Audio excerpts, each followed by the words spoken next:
Today, we're going to be talking about boundaries and desires and how you can speak about them and get what you really want. And it's a skill and it's an art. We're going to talk about how to ask confidently for what you really want, how to express your desires, how to express your boundaries in the bedroom. Yeah, so it relates to intimate life. I'm going to share with you a formula to create a safe and open space so you can really have those intimate conversations. Also, we're going to look at the ways that you can communicate your needs without feeling demanding or ashamed or guilty, because that's what quite often happens. Yeah, I'm not going to ask because what if I'm too much? Yeah. And the other one, we're going to talk about the secret of inviting a positive response from your partner, yeah, from your current partner or your future partner. And so why this workshop matters, yeah, is because being able to ask for what you need and get it is actually, it's crucial in creating fulfilling intimate life. We can't do it without it, yeah.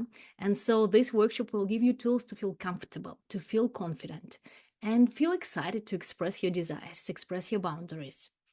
When you learn how to ask for what you need in the bedroom, right, with clarity, with confidence, with compassion, when you become an invitation, you can unlock a really new level of intimacy, new level of connection, yeah? And being someone, right, who's looking for a relationship, or if you're already in a relationship, it's the way to actually change the dynamic, yeah? And it's also the way to, and I'm going to talk about this today, it's a way to give permission to your partner to talk about their needs and desires, yeah? So it benefits, yeah, both of you. And so this is your mission for today, is to accept, right? If you accept this mission, to understand the intimacy communication formula and to learn how to apply it in your life so that you enjoy intimacy that melts your heart and delights your spirit. Yeah. And for now, I invite you to close your eyes maybe and just imagine. Yeah. If you can imagine this, that you and your partner align together, your current partner or your future partner, and you feel comfortable expressing what you really want. There's no more awkwardness, there's no fear of being judged, and you're communicating in a way that feels natural, that feels good to you, and you feel respected, you feel heard. And then your partner responds to you with enthusiasm, and the intimacy between you has deepened. There's honesty, there's respect, there's depth and vulnerability. And you start to feel like we are in this together. Yeah. And there are moments of passion that deeply fulfills you. Just imagine, how would that be for you?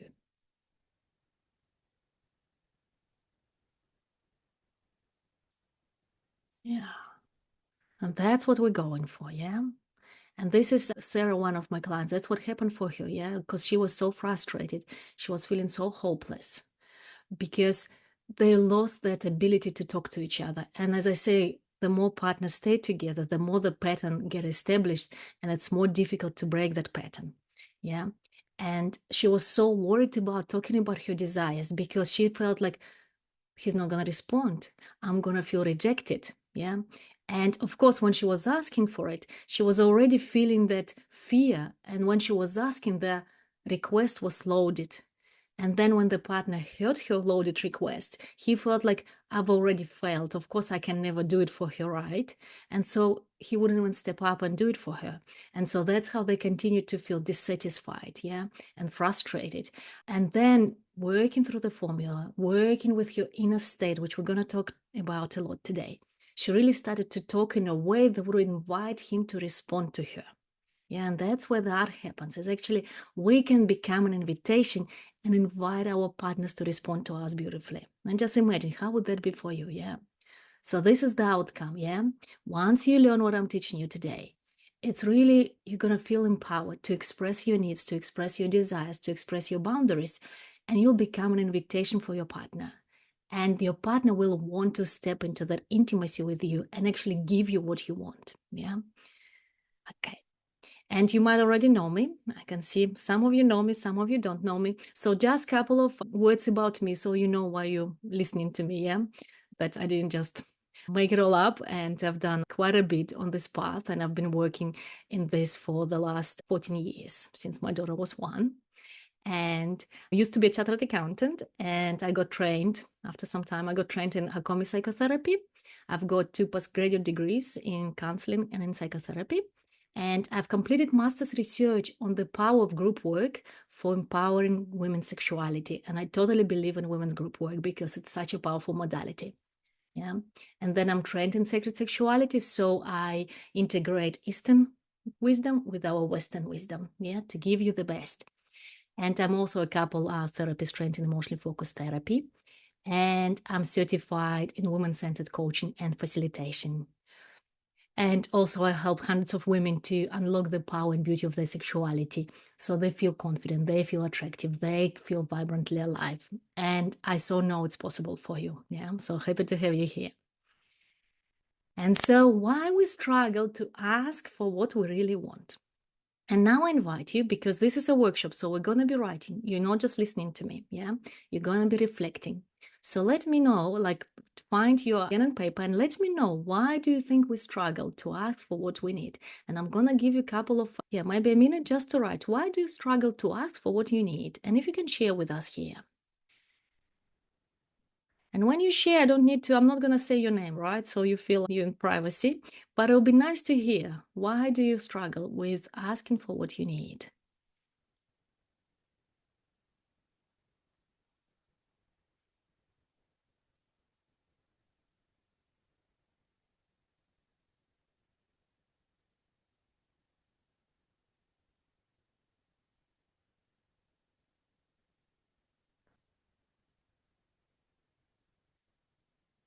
Yeah.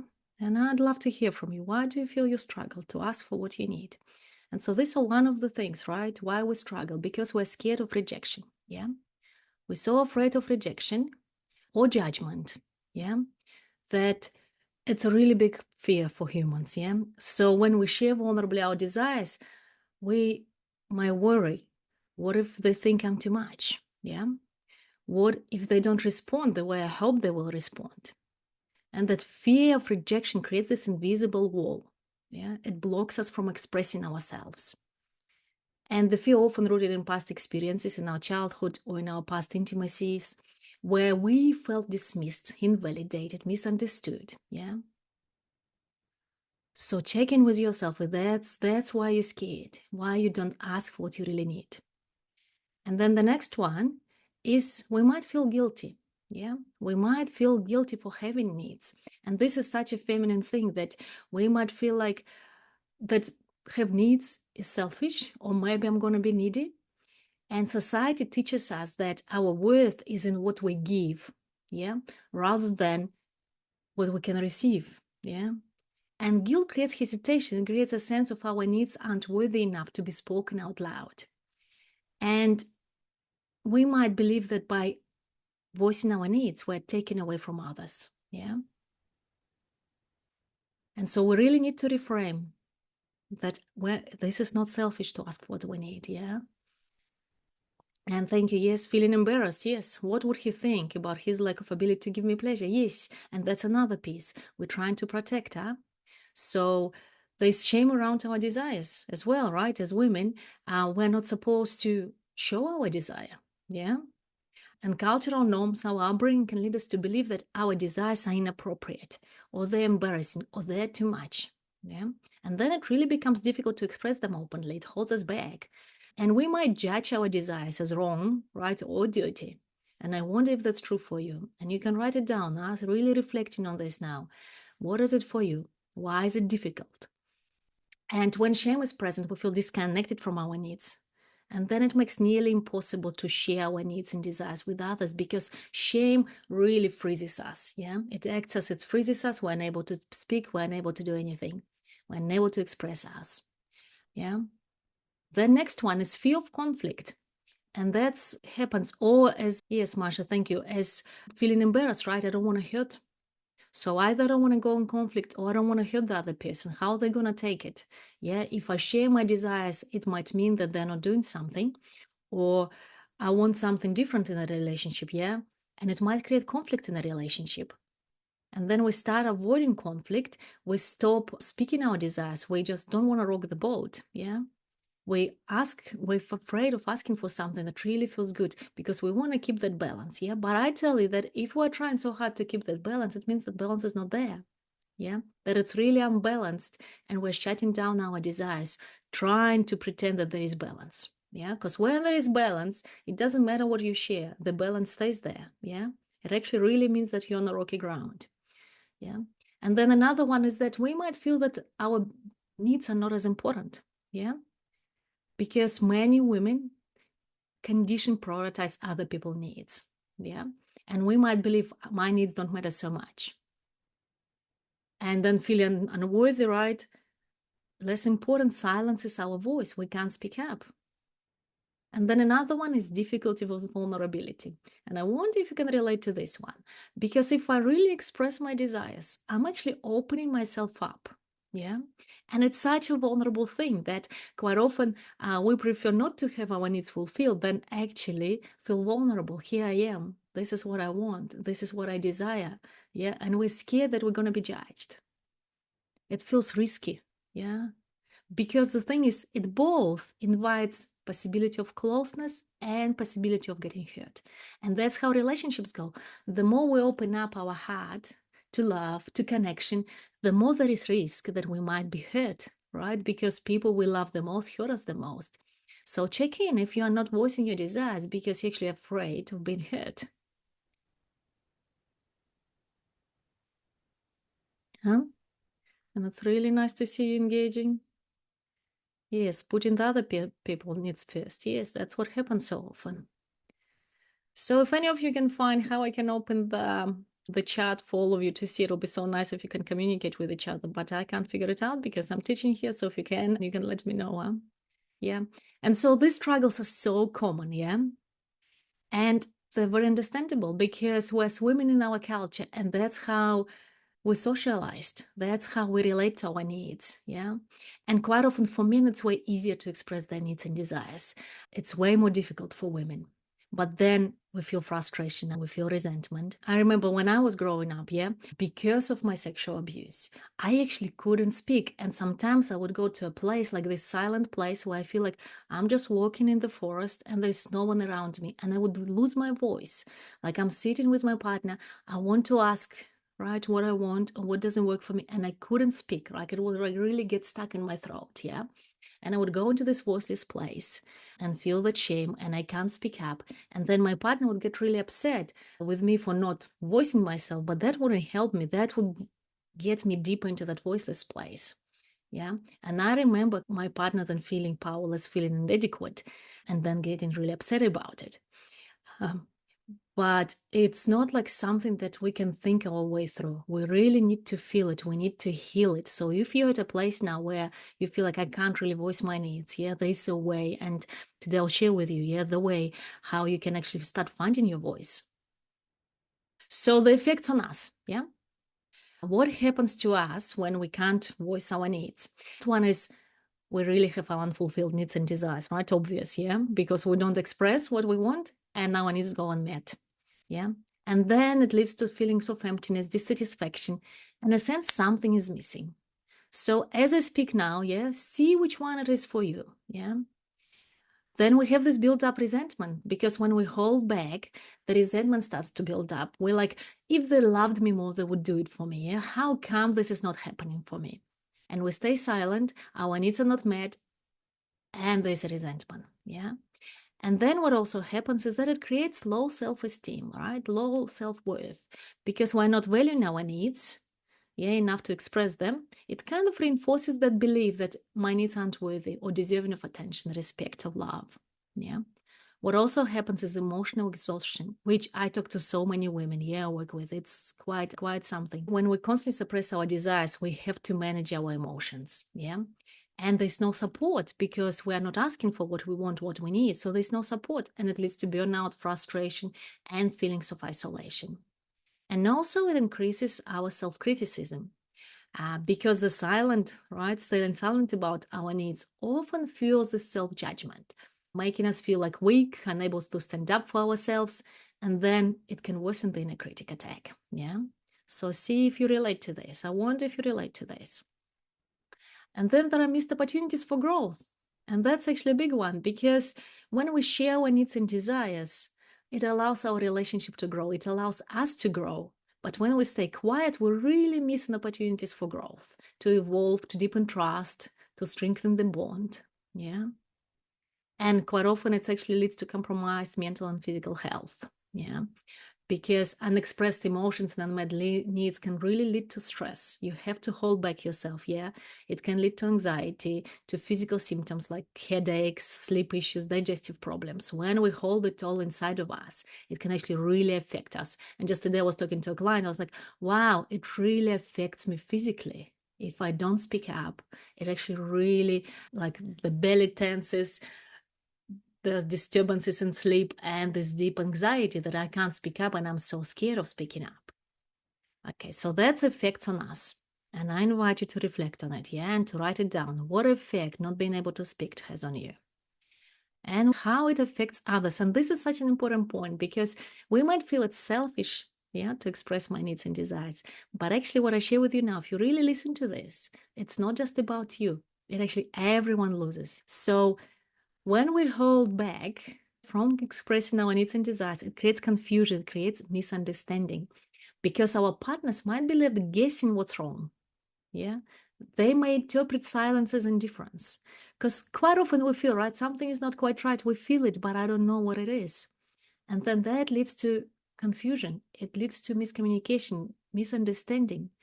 Then what it creates emotional distance, because when we hold back, our partners can sense it, right? Even if they don't know why.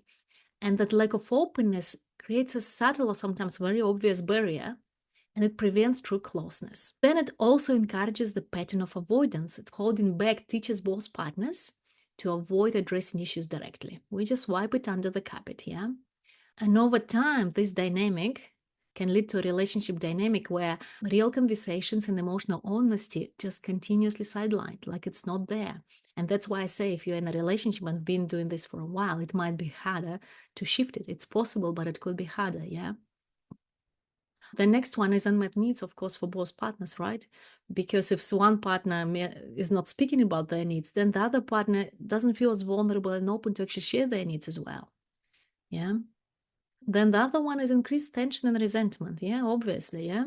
It can lead to this passive aggressive behavior. Or you can feel irritable. Yeah. Your partner can feel irritable. Yeah. And this tension spills into the relationship. It even spills into our children. Yeah. So the best thing you can do for your children is actually get your needs fulfilled. Start speaking up about your desires, about your boundaries. Yeah. And then, of course, there's diminished physical intimacy. Okay, this lack of trust and vulnerability and diminished physical intimacy. Yeah, because we're not as vulnerable, we're not asking for what we want, and of course, there's no intimacy. The big part is that there's feelings of rejection or inadequacy in the partner. Because sexually, right, if we don't ask for what we need, they feel that we are not quite satisfied, we're not quite fulfilled, we might avoid physical intimacy, but they feel like, I don't know what to do about it. They start to feel lost and they have no idea what to do. And they start to feel like there's something wrong with me, right? Either I feel rejected or I can't, I have no idea how to fulfill her. What can I do here?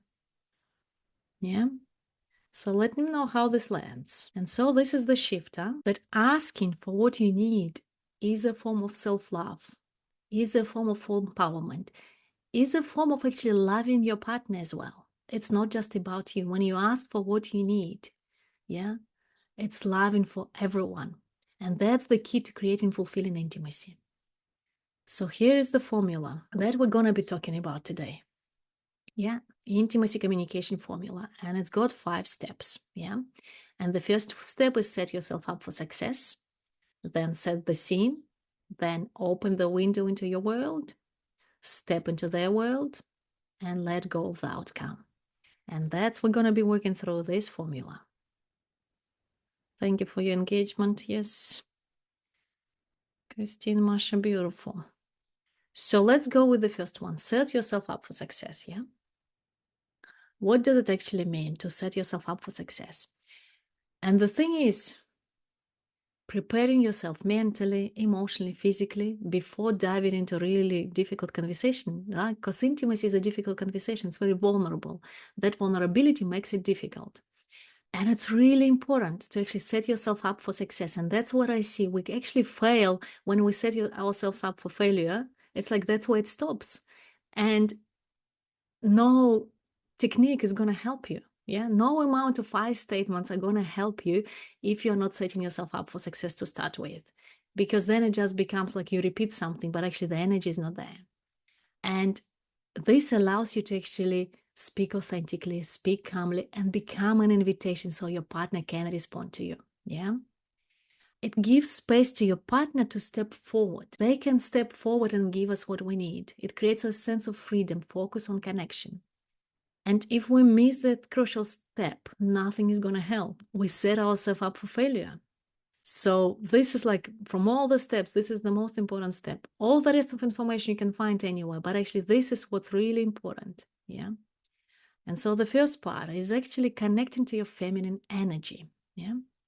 And feminine energy embodies receptivity, flow, intuition, love, openness. Yeah. It's about grounding in the body, being open to your emotions. Yeah. Stepping into your sensual feminine power. And why is this important? Because feminine energy is really inviting. It allows us to communicate from a softer place, from a gentler place, being receptive rather than defensive. And then what it does, it creates this receptiveness in our partners. Yeah. And if we miss this first step, then they're more likely to become defensive and we're not going to get what we want. And then the conversation goes sideways. Yeah.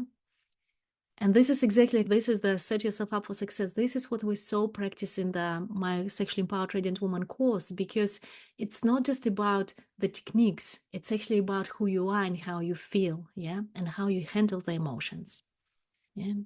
So the next one, you need to identify your core emotions and fears. And right now I invite you to write it down, yeah. What is it that you're actually afraid of?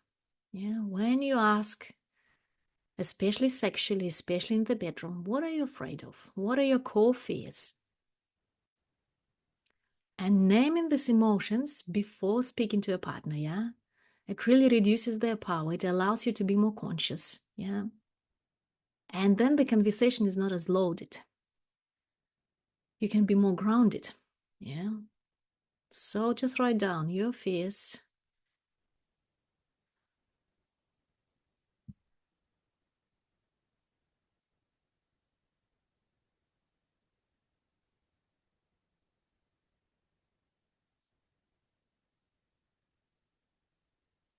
Okay.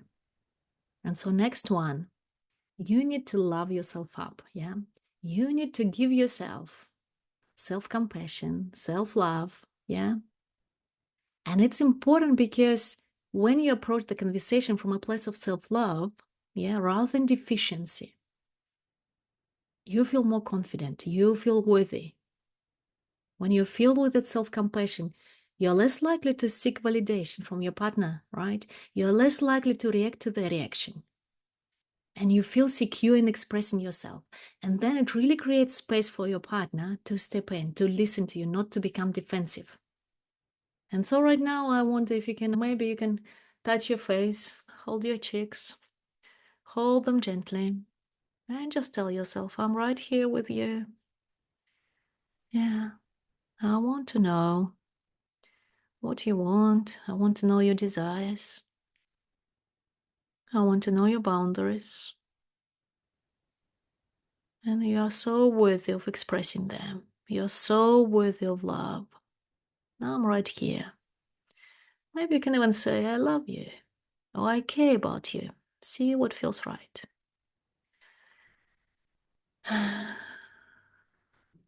So stepping into self-love is so important, because then what it allows us is to step into self-worth. We feel worthy, yeah? We're less likely to apologize for our needs, for our boundaries, for our desires. We're less likely to feel we're too much. And what it creates, we're less likely to push. Because quite often, and I see it happens, when women start to feel like I'm more empowered, I can speak about my desires, my needs, my boundaries, they can become a bit too forceful. Yeah, because it's like a pendulum. When I was on this side and I couldn't speak about what I want, what I need, And then I find this power, and now I can speak. And we go to the other side where we speak with such strength and sometimes anger, sometimes frustration. We're not even aware of that. But that really shuts our partners down, and they feel like they need to protect themselves. Yeah. So important to actually process that anger and that frustration of not being able to voice your desires and step into that self-worth where it's a way calmer space. Like, find it in yourself, right? If I'm here and I don't speak anything, right, then at a certain point I go to this side and I really start push what I need, what I desire, my boundaries. And actually there's a middle ground, yeah, where I feel confident in myself, comfortable, and I can speak with softness, I can speak with openness, I can become an invitation. Can you see how this is so important? This set yourself up for success is hugely important. Like, nothing else is going to work if you miss this step. I wonder, yeah, if you can comment, please. The mantra for you could be here that I'm worthy of being heard, of being understood. I'm worthy of asking to be sexually fulfilled. Yeah. I'm worthy of saying no when things don't feel right to me. So the next one is letting go of resentments. And again, this is such a huge piece, yeah? And it's, again, when pendulum is here, when I'm not speaking up, we build resentment, yeah? And if you don't release resentments, past frustrations, it can really cloud the conversation. And the piece here is, even if you're single, yeah, and you have resentments with your past partner, you're still carrying it with you.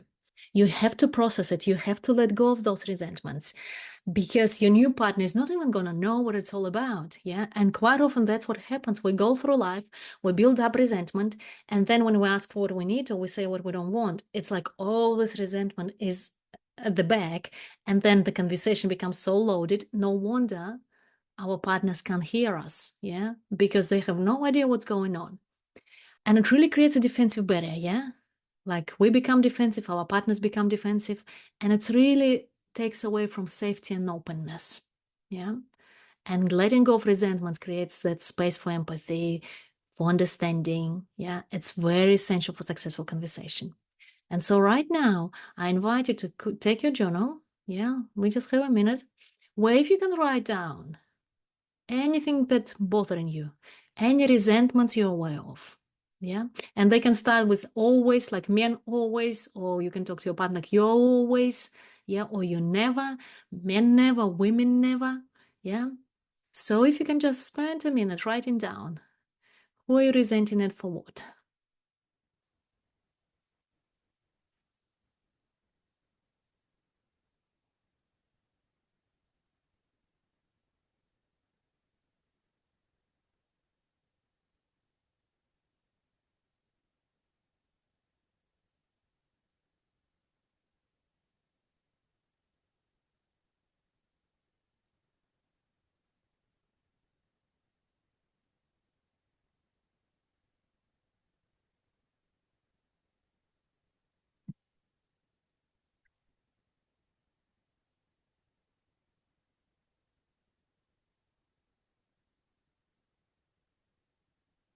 Just keep on writing. Notice what comes up. Try not to censor yourself. Just write down. You always, you never, I resent you for. And keep on writing.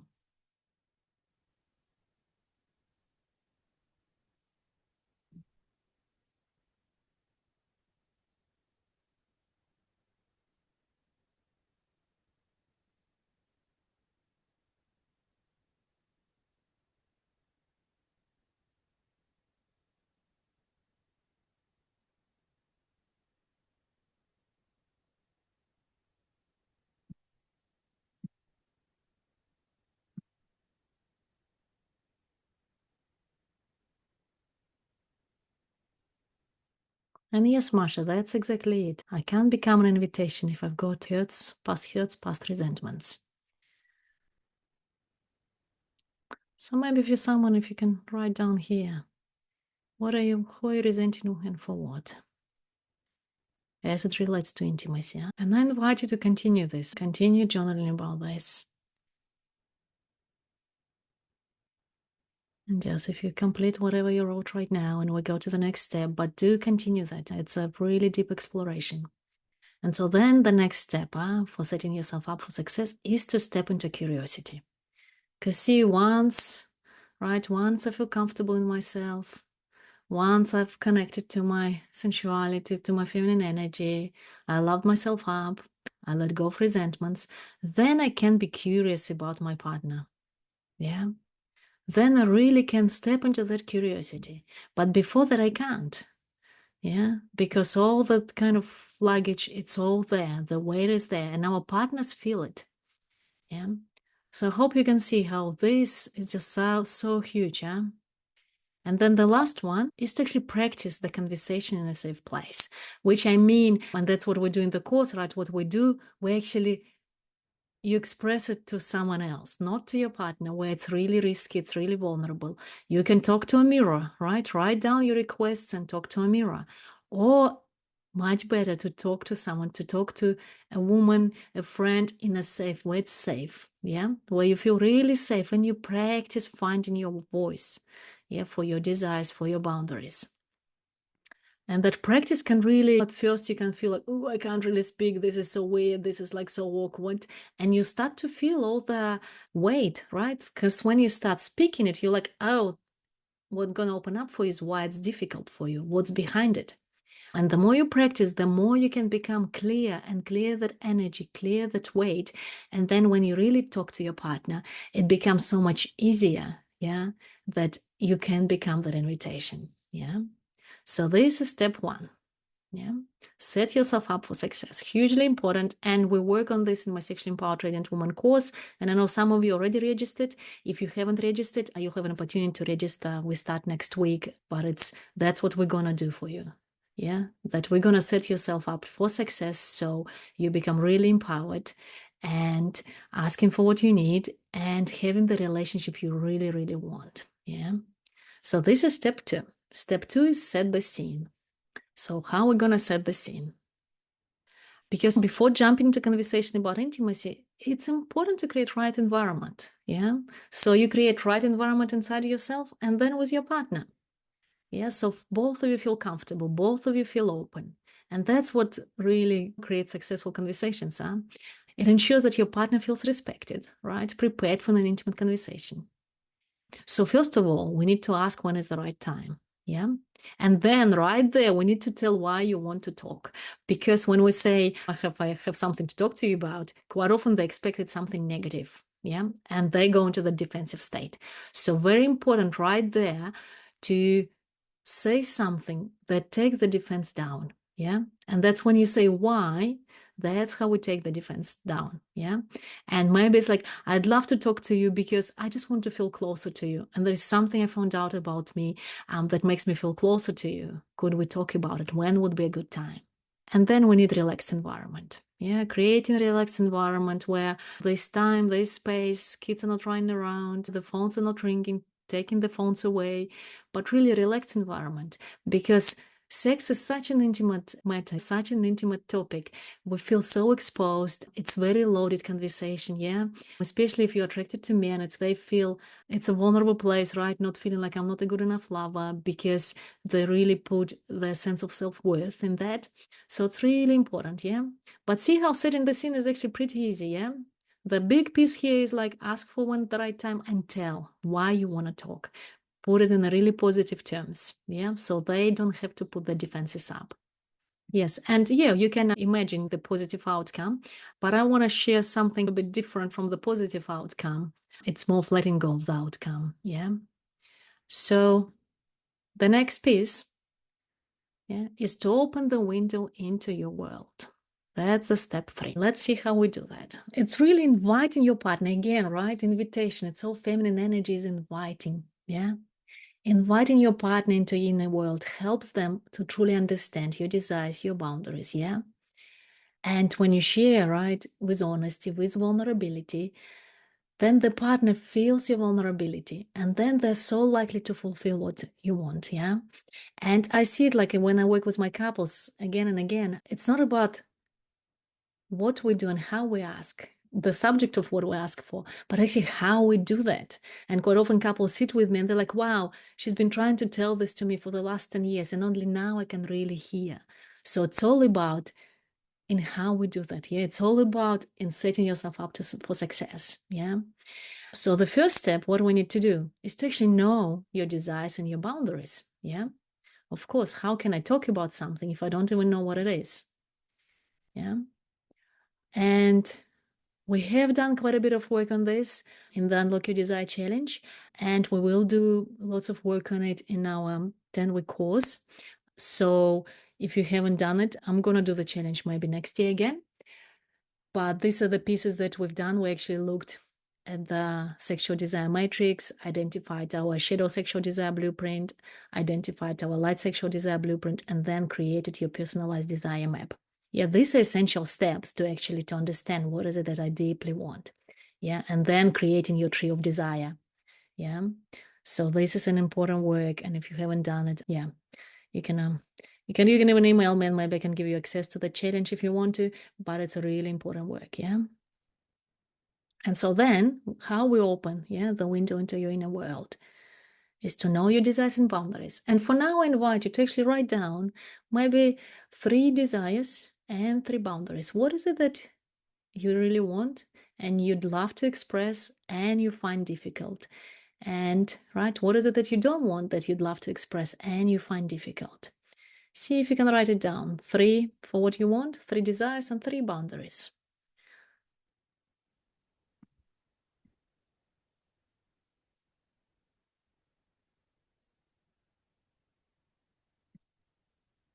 And maybe let me know in the Q&A.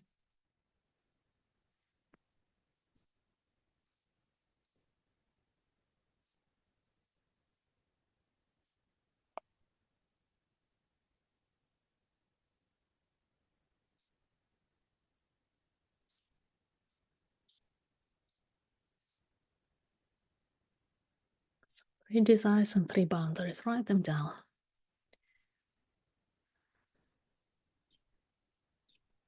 What would really excite you, huh? Sexually, yeah? What would you really want your partner to give you, your future partner, your current partner?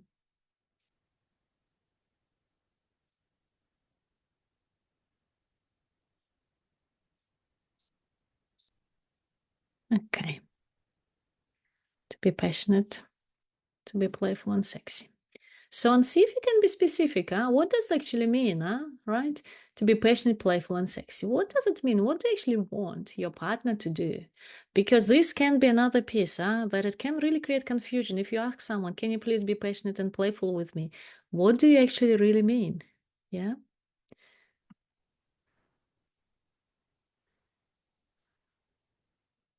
And that's, yes, that's the boundary, right? If I tell you I don't want sex today, I just want cuddles, that you respect it. Yeah. That's a boundary. Yeah.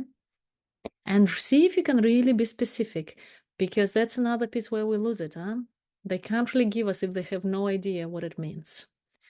We can't ask someone, can you just be more loving with me? Yeah, we really need to be specific. When I come home, can you please come and give me a hug and tell me that you love me? Yeah, that's very specific. That's very clear. Yeah. And again, explore new ways, huh? What does it mean? Yeah.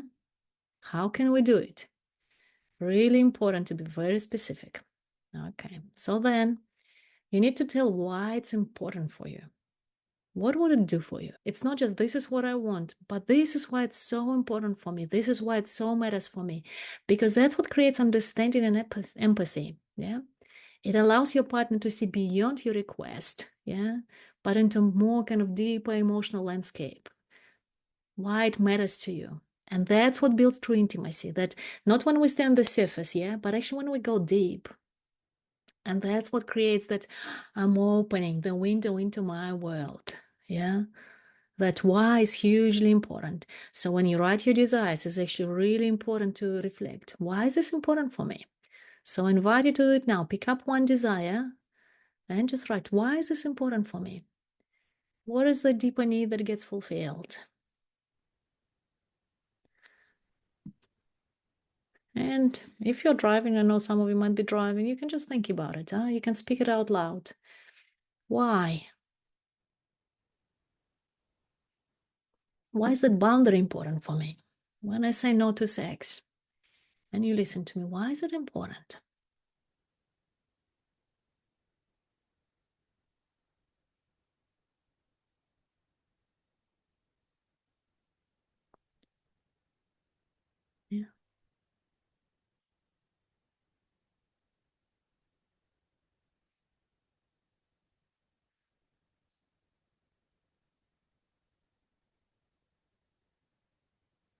And so then where we go is that we talk about what would it do for you? And especially if we're attracted to male partners, this is huge. Yeah. They actually need to know what would it do for us? How our life would be different? How it would affect my well-being, our relationship, my confidence, my sense of joy. Yeah. Because when they see that there's a benefit that it brings to you personally, yeah, they're more likely to respond with empathy and support. That understanding their desires just aren't just a request, right, a to-do list, but actually they're the keys to your emotional well-being, to your sexual satisfaction, yeah. Then it actually makes it easier for them to appreciate why it matters. And then they're more likely to do that for us. Yeah. And of course, we're using the I statements, right? Like, yeah, if I come home and you hug me and you kiss me and you tell me I love you, I feel more relaxed. I feel more open to actually having sex later on. Or when you touch my breasts, yeah, in this gentle way, yeah, when you kiss my breasts, what it does for me, it actually opens up my heart. And I feel more love for you and my body is more open for you.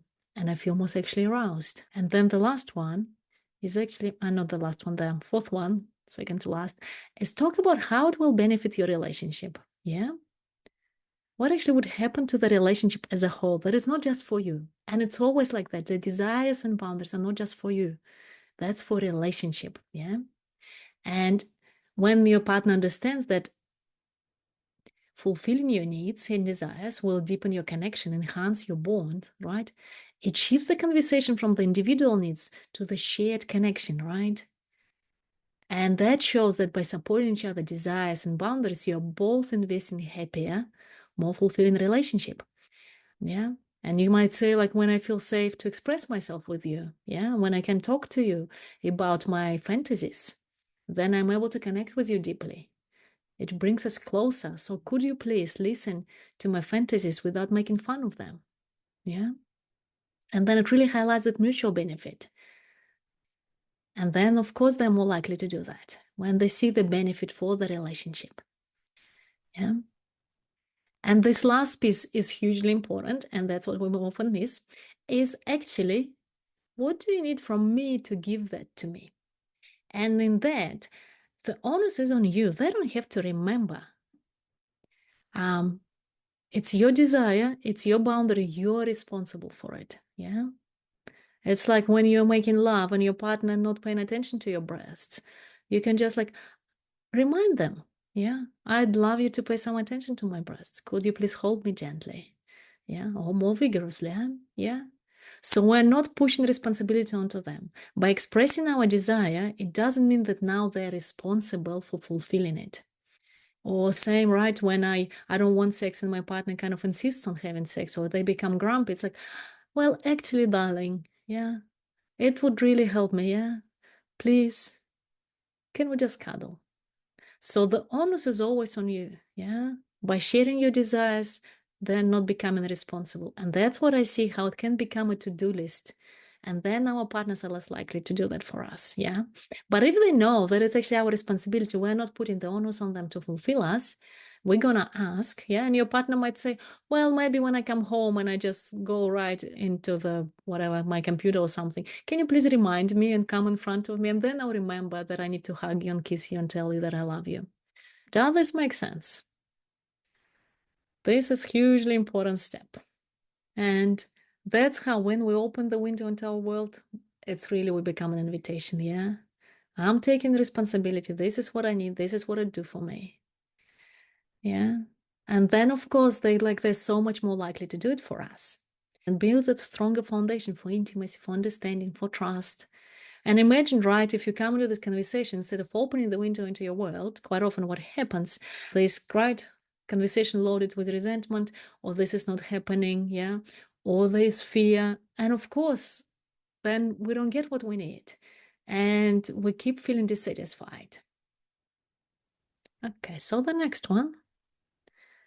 Thank you. Sounds good. Yes. So the next one is to step into their world. Yeah. We open the window into our world and we're stepping into their world. Yeah. And what does it mean to step into their world? Because when you step into their world, you're creating a space to really understand their perspective, yeah, understand their needs, understand their desires. And it becomes not just it's about me, yeah, but it's about us. And that's what shifts the conversation from about me, it's about us. Yeah.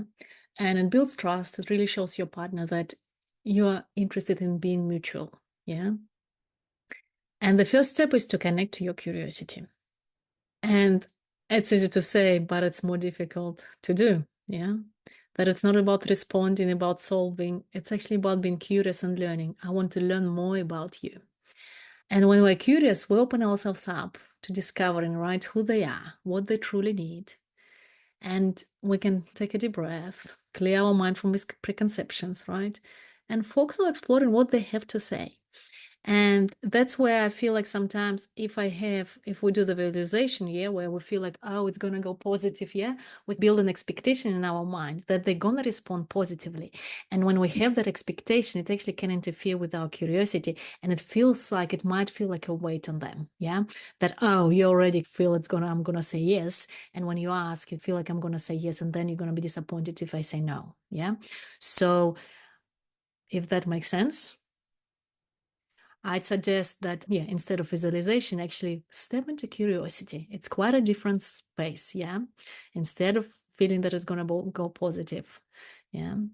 And so next, we're asking them, right, about their needs, about their desires, or how does it feel what I've shared with you, yeah? When I share with you my need, what comes up for you, yeah?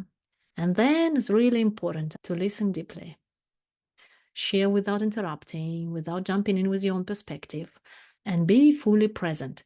And that's a lot what we're learning in the course, in the 16 Empowered Woman course. We really learn how can I be fully present to another human being and listen to them as if they're the most important person right now.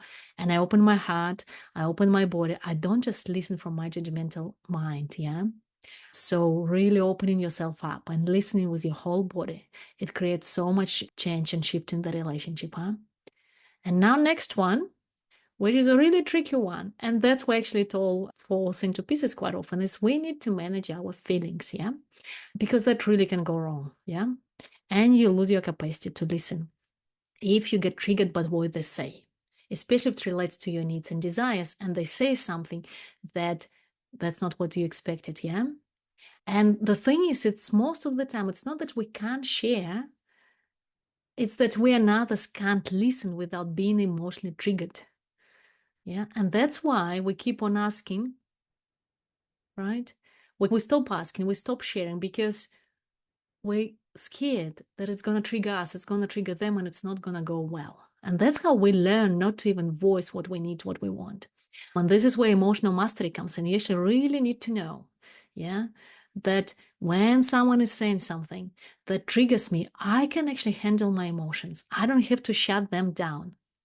Yeah.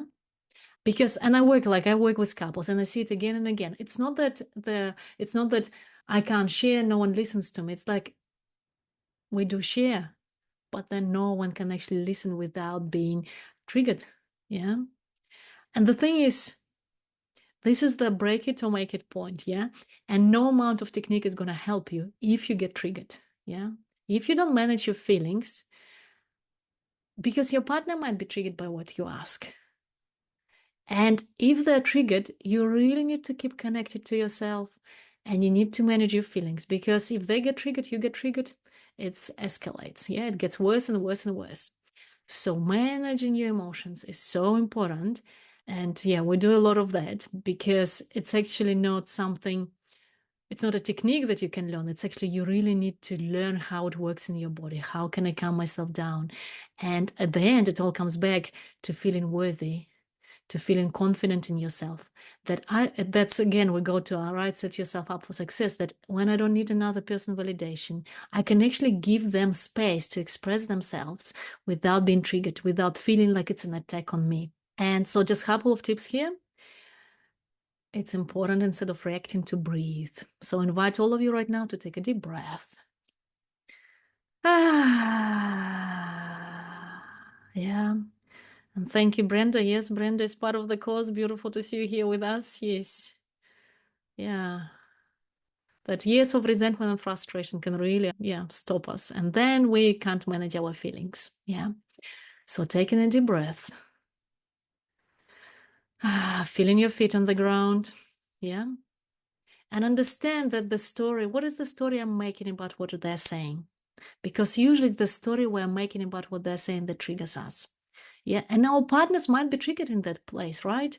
So it's so important to stay calm, to stay present, not to shut down the communication, yeah? And bring honesty. You might say that actually I'm feeling really triggered by what you say right now. And I need some time to figure it out. I need some time to figure out why am I triggered? What's actually going on? And I really appreciate you sharing this with me. I want to listen to you, but somehow it's painful right now. It's triggering, it creates anxiety in me. But please, please don't make it mean that I don't want to listen to you. I do want you to share with me. But right now, I'm struggling with managing my emotions. Yeah. Can we please have a break and come back to this? Because I need to understand, yeah, why I can't listen to you right now. Can you see how this is different? Yeah, and this is a break to make it a point. Huh? And quite often with couples, and that's why I work with couples, that if we're at a place where there's a lot of resentment and past hurts, we actually need someone else. You need a therapist to sit there with you, to slow you down so you can start listening to each other. Yeah. And it does take time. But it's beautiful work, because when we start listening to each other, then, oh, now I get you. Yeah. And then you start to speak in a different way. Yeah. You start to speak from that place of setting yourself up for success. And amazing things happen then, huh? Yes. And thank you. Yeah. Taking responsibility for my wants. Yes. Yes. Okay. And then we mirror back, right? Once, if we can manage our feelings, yeah, so that's really important. Then we can say, okay, this is what I hear you say, yeah. So they can feel that you understand them. Both of you feel understood. They feel like, oh yeah, you can listen to me, you understand. You might say like something like, so what I'm hearing is, or it sounds like you feel, yeah. And then, and see then, if when this comes place, then we can validate their feelings, we can appreciate the sharing, yeah? But if we can't manage our feelings, if we're triggered by what they share, then, right, the formula doesn't make sense, because we can't do that, yeah? And so it's important to acknowledge their feelings, to acknowledge what they share, yeah? Appreciate the sharing. And then at the last step, yeah, you can ask, how can I support you, yeah? What do you need from me? And again, in that way, they take responsibility for their feelings, for their needs, for their desires. It's not up to you, right, to always know what they need, what they desire, their boundaries, but actually, what do you need? How can I support you? Yeah. If you need for me to hug you more, how can I support you, right? What can we do together? Maybe I need you to remind me, and then I can give you more hugs. Okay. And so this last one, hugely important. It's actually let go of the outcome. Yeah. Hugely important to actually really feeling that, creating that space, becoming an invitation, that there's a space for the partner to step in. And that's when the communication becomes more about connection rather than actually I'm sharing with you because this is what I want to get out of you. Yeah. It actually invites both of you to be present, to stay open without pressure, without expectation. We're just working it out. Yeah. And it's really important to release fixed expectations, that maybe your partner is not going to say yes. Maybe it doesn't work for them, but maybe you can come up with something else. Maybe something else will work better for you. And if we hold right onto these tight specific outcomes about our own expectation, it just shuts down communication. And our partners feel the load. It feels heavy for them. Yeah. So it feels controlling. They're trying to control me. They're just expressing what they need, and they expect that I'm going to fulfill it. And then the whole conversation becomes like, I'm trying the best way to get what I want. Yeah. Rather than actually, I'm trying to come closer to you. I'm trying to understand you. I want you to understand me. It becomes, yeah, it's more about connection rather than the outcome. And there's this freedom that comes with that. And to do that, we actually really need to focus on connection, not on control, not on getting what we want. Yeah. So before starting this conversation, you really need to know that it's all about connection rather than getting your needs met. Yeah. Because actually the deeper need is connection. Yeah, it's not doing it in a specific way, but actually it's connection. And when we can have those conversations, we start experiencing deeper connection. We start to feel more free, like freer in sexual intimacy. Yeah. And so the next one is trust the process. Let go of control. We're doing this together. We're working it out together. Yeah. How can I excite you more sexually? How can you fulfill me more sexually? We're working it out together. And even having that open conversation is going to mean so much to the amount of intimacy you have. Yeah. And the trust actually needs to be earned. You need to together need to learn how can we let go of control. Yeah. How can we trust together that we're going to work it out because we want to be together, because we want to stay connected. And the next one is be flexible. Yeah. Be open to alternative solutions, alternative ideas that your partner might suggest, because this flexibility is really showing your partner that you're willing to adapt. Yeah. And we call it open to influence. Yeah. Am I open to influence, or is this the only way I want it and that's the end of it? But can we work it out together? And then next one is practice that it's enough. Yeah. And that's a big one, because sometimes we might feel like, well, I've shared now. I really want this. Yeah. I really want this. I really want a different experience. I want you to give this to me. But practicing, it was enough. What I've shared was enough. Us having a conversation around it is enough. It doesn't need to happen immediately, but it's enough. And I'm enough. And my partner is enough. Yeah. So let me know how you relate to this one. And the next one is practicing gratitude. Yeah. Really saying to your partner, thank you, and saying thank you to yourself. Yeah. I've opened up this conversation that was so difficult to have. Yeah. About sexuality, about what I want, what I don't want, what works, what not. And actually, I'm so grateful that you're here with me and we can do this together. Yeah. Even right in the moment, if you get triggered, if things don't go as well as they should be, practicing, it's enough. This is the way it went. And I'm grateful that I can even talk about it. Okay. So this is the formula. Yeah. Set yourself up for success, set the scene, open the window into your world, step into their world, and let go of the outcome. And if I just have a couple of moments, I want to talk about the course, and then we go into applying this formula to your current situation. Yeah. And we'll have another 25 minutes here so we can be together. And so if you haven't signed up yet for the course, I highly recommend, because this is the best way we can set you up for success in intimacy. Yeah. And it's not about, you can't think your way through it. It's really about who you are being. Yeah. And when you shift who you are being, then everything else falls into place. Yeah. And this is what we do during the course. And I'll just take you step by step through the 5 steps. And even if you don't want to do the course, it's really useful for you to write this down and to see which is the point that you need to work on. Yeah. What is it missing in the way you relate that can be the key for you, right? Can shift so much for you. And so the first step is to activate your potential. Yeah. And it's about creating a new story. Yeah. For your life, for your relationship, for who you are as a woman. And because we don't even know what it means to enjoy intimacy that melts your heart, that delights your soul, that fulfills you. Quite often our stories, we don't allow ourselves to feel the potential of what is possible, and then we sell ourselves short. Yeah, then we have intimacy that doesn't really fulfill us, but we're like, well, that's how it is. And quite often women like, okay, I'm older now, and that's how it is. I can't have anything more. So important to actually really step into this new story and see the bigness of what you can actually have in your life. Hugely important.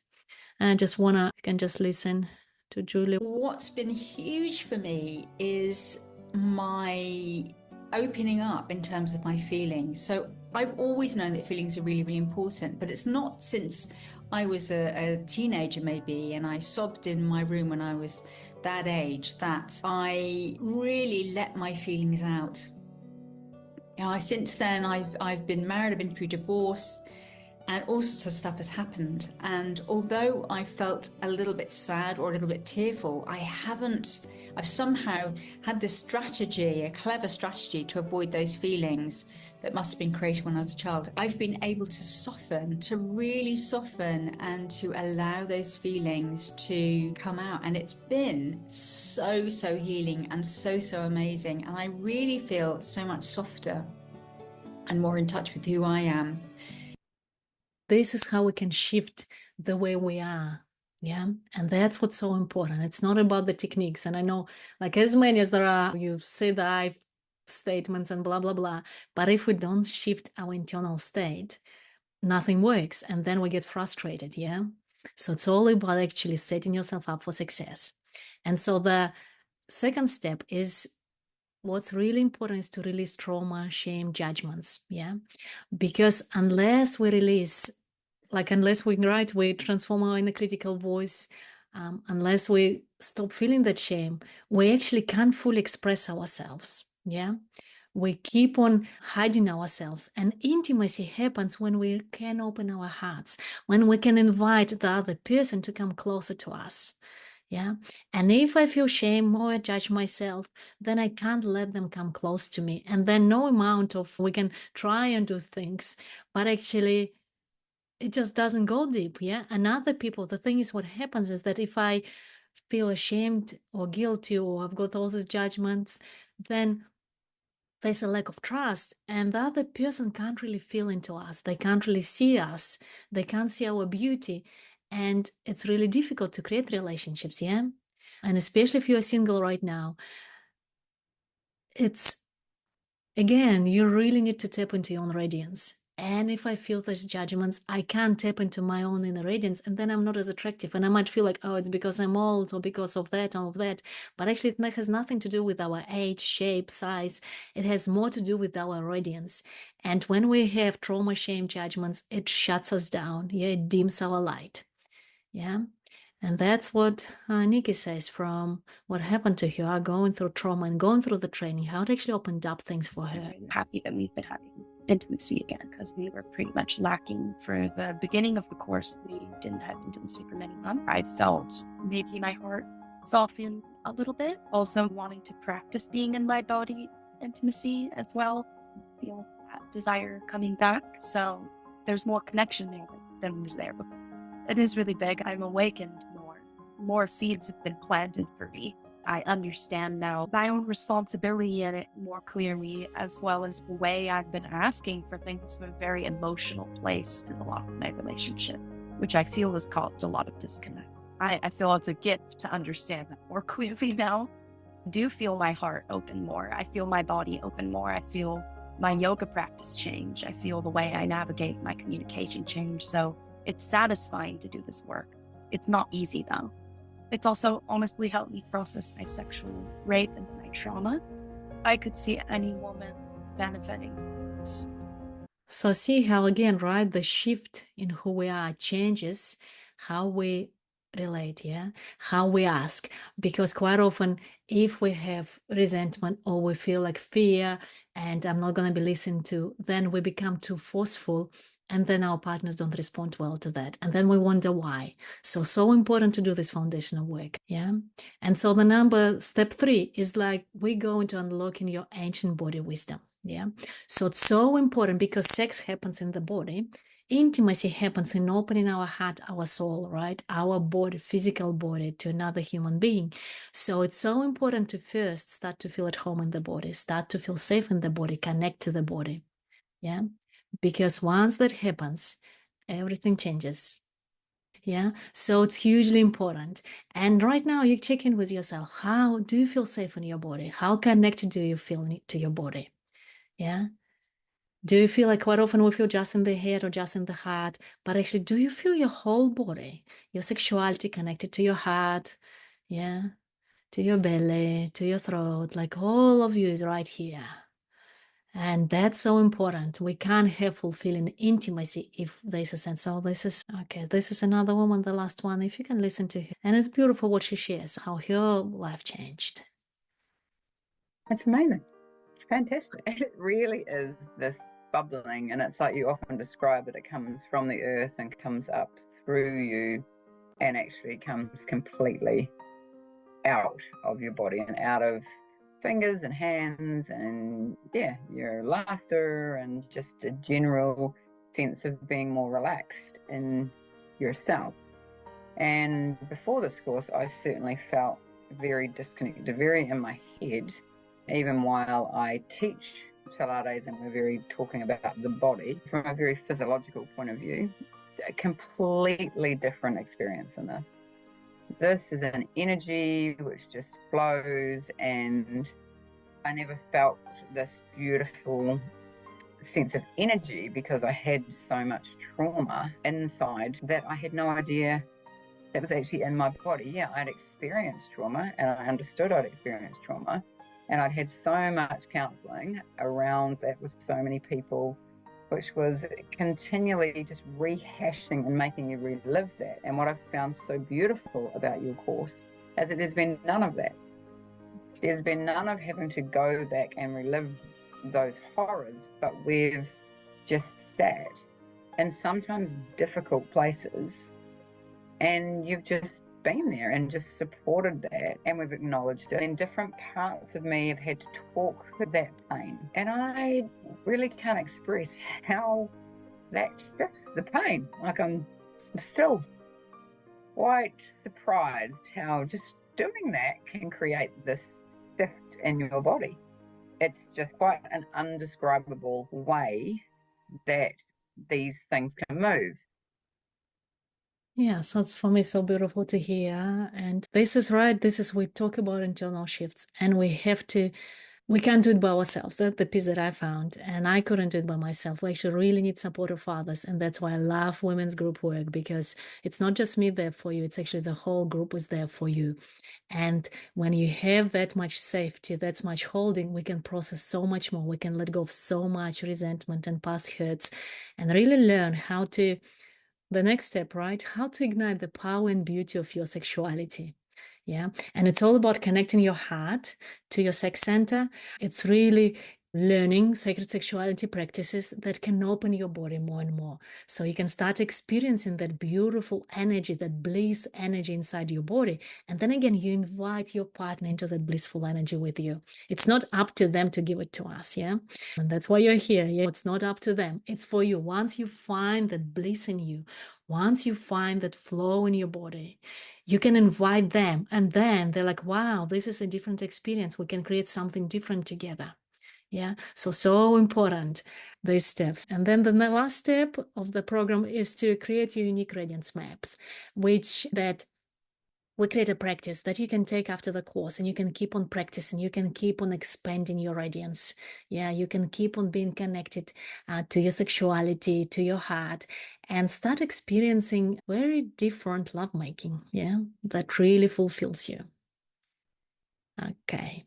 And so if you're not part of the course yet, I highly recommend at least you book a session with me. Yeah, it's a soulful sex life session, and we can see the steps for you, what you need to do. And you don't have to sign up for the course. I will give you more information about the course, but it's going to be helpful for you on your journey. Yeah. And especially if you're interested to come to the course, highly recommend, and it's free. I'm not going to charge you anything. And it's up to you, right? If you want to continue with us or not. But I know even coming to the call, you're going to get so much out of it. Yeah. And remember that not all size fits all, right? You are unique. Yeah. So we're going to understand what is your roadblock. Yeah. So we can diagnose what's going on with you. Yeah. And design your own unique map to soul-fulfilling intimacy.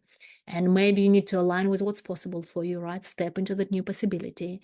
Maybe you need to process specific past incidents, right, that you need to let go. Maybe you need to let go of resentments. Maybe you need to learn how to connect your sexuality to your heart. Yeah, you're all unique, just remember. And the piece is that we can't do this by ourselves. And if you feel like you've been falling short, right, or you've been failing, nothing is working, it means that you didn't have enough support. This is the only thing that it means. Yeah. And we can't really do it by ourselves, especially in our culture, in our body shaming, sex shaming culture. We can't do it by ourselves. So please, even if I'm not your person here, find someone who can support you. It's hugely important, and your whole life experience can change. Yeah. Okay. So right now, I invite you, I'll just give you an example, yeah, how to have that conversation. And we go with set yourself up for success, yeah. And these are the steps that need to happen. And I'll just give you an example so you can have an idea of how to have these conversations, how to actually go about it, yeah, even though it's much deeper, yeah. So these are the steps we need to do, yeah. And so for an example, first you start with connecting to your feminine energy. And right now, just taking a couple of few deep breaths. Yeah. And you soften your body. See if you can soften your lips, your throat, your heart, your belly. Yeah. Soften into yourself. And remind yourself that asking for your needs is an act of self-love, of loving the other, of respecting the relationship. Yeah, it's in service to the relationship. And also right now, if you can just speak it out to yourself, speak it out loud. What's wonderful about you? What are your gifts? Yeah. What's beautiful about you? What do you appreciate about yourself? So you can love yourself up. See if you can share a couple of things with yourself.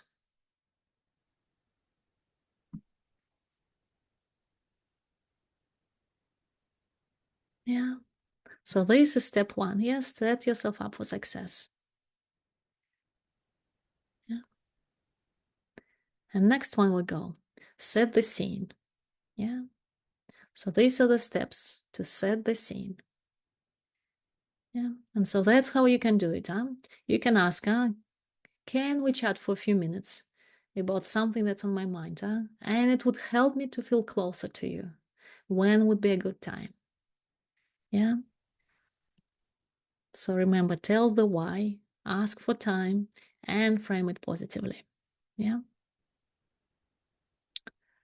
So the next step is open the window into your inner world. And this is an example of how to do that. Yeah. You can say, lately I've been realizing that physical touch is so important for me to feel connected. Yeah. And it's important for me because it helps me feel closer to you. It helps me feel more at ease with you. And I'd love it if we could share more hugs or kisses, even outside of the bedroom. And then you talk about the why and the benefit to the relationship, yeah? Then I feel more open to you, want to listen to you, and even have more sex. Yeah? And then take step 4, stepping into their world, yeah? And this is an example of how you can step into their world. Yeah, you can ask how you feel about your request. Listen to their response. Listen deeply. Listen with curiosity. Yeah, how do you feel about that? I'd love to know your thoughts. Yeah, and then you can ask, is there anything you need from me to give me more affection, to give me more hugs? Yeah, do you need me to remind you? Do you need me to touch you more? What do you need from me so you can fulfill my need for more hugs, more affection? Yeah, and what can I do for you? What are your needs and desires that we haven't spoken about? And then the next one is letting go of the outcome. Yeah, so important, huh? Letting go of the outcome. And you can just say, yeah, thank you for being open. Yeah. Oopsie. Thank you. I'm grateful for our conversation. I'm grateful for our connection. And I would really love to be able to give you what you need. Yeah. And so I'm letting go of the outcome. You don't need to fulfill me, but this is my desire. This is my boundary. Yeah. And we started the conversation. Yeah. So these are the 5 steps, huh? I'll show you again the 5 steps. And I hope this week, yeah, maybe even tomorrow, you can practice it, huh? Very important. So you can put it in practice, you can remember. So find a need, a desire, a boundary. And maybe it's not just sexual. If it's sexual, it's beautiful. If it's not just sexual, and start with something small, very important. Don't give yourself like, I want to share this big fantasy with you, and can we have a threesome or have sex somewhere on the beach? Can we? take with something small so you can practice. Yeah. And once you practice, because if it's something small, you're less likely to get triggered by their response. Yeah. So it's easier to manage. So start with something small, go through the formula and talk. Yeah. So you can implement it. And do book the session. Yeah. If you haven't booked it yet, and you can do it only once, right? If you have done it before, you can have another one. Sorry about that. But yeah, and we're going to start the course next week. So it'll be nice to have you with us. And this is what I really want you to take. Don't wait for heart-melting sex, but cause it to happen in your life. And yeah, knowing the intimacy formula is part of it. And you can email me, tarisha@radiantwoman.co.nz. You can find me on Facebook or in our group. We have a Facebook group, Magnetic Woman Facebook group. And Brenda and Masha, yes, super excited to have you with us. Super excited that you're going to be part of our course. And a big, big warm hug. Please do give me feedback how this was for you. And bye.